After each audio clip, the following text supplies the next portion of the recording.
Capra Press in Santa Barbara, California, is a small publishing house issuing 10 to 15 titles a year of literary and non-literary works. Larger and more eclectic than most small presses, its 10th anniversary checklist, issued in 1979, lists 120 titles, ranging from books on hot tubs, nutrition, and winemaking, to early plays by Kenneth Patchen, a biographical checklist of Ernest Hemingway, chapbooks by Lawrence Durrell, Anais Nin, Ray Bradbury, and Colin Wilson, as well as books of poetry and fiction by less well-known writers. It has printed some 9 autobiographical or early titles of Henry Miller, and A More Goodly Country, the first volume of John Sandford's prose epic about America. Noel Young is the fine printer turned editor and publisher who has made and shaped Capra, literally moving upstairs from the print shop he started in order to wear a publisher's hat.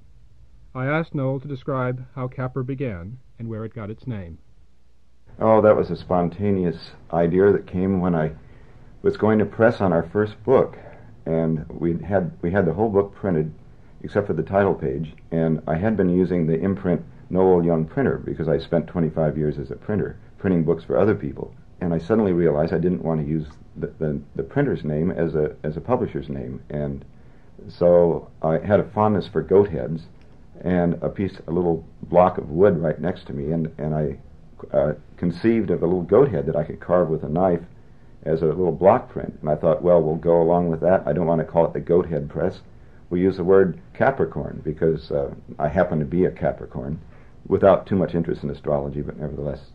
There it was. And there it was. And so that's the way it started. And for a few years, I went along as Capricorn Press and then learned that Putnam had a line of books called Capricorn Books, and so I changed it to Capra, which means essentially the same thing. Well, let's go back and find out something about Noel Young.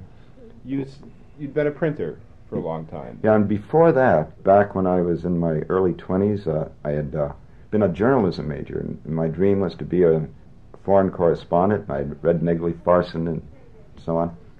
I was pulled into in the war, World War II, in the Air Corps. I was on detached service in the Philippines for about a year, and while over there, something snapped in me. As I started reading James Joyce, I was exposed to a couple of painters in the Philippines that brought me an awareness of some of the finer things, the more sensitive things of life.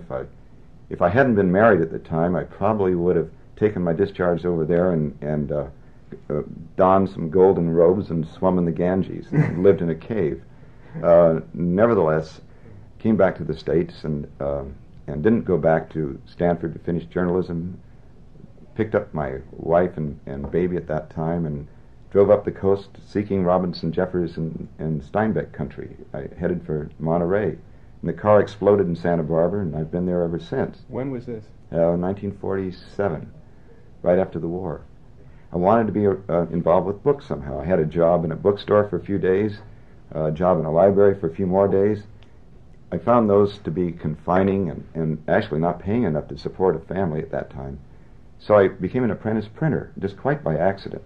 I thought I would like to use my hands a bit, and I could always print my own stuff and peddle it from door to door if I had to. So I became a printer. About a year of apprenticeship in this one big company led me to develop the dream of printing books and not doing business cards and wedding invitations and printing real books. Now, an old Australian printer, a marvelous scholar, and happened to live in Santa Barbara at the time, and he had an old hand press in his garage and said I could use it. We had a fondness for each other, and he taught me many things that the modern world can never teach me. I mean, classic printing, classic type design, and the classic use of paper and margins and proportions. And so he taught me book design.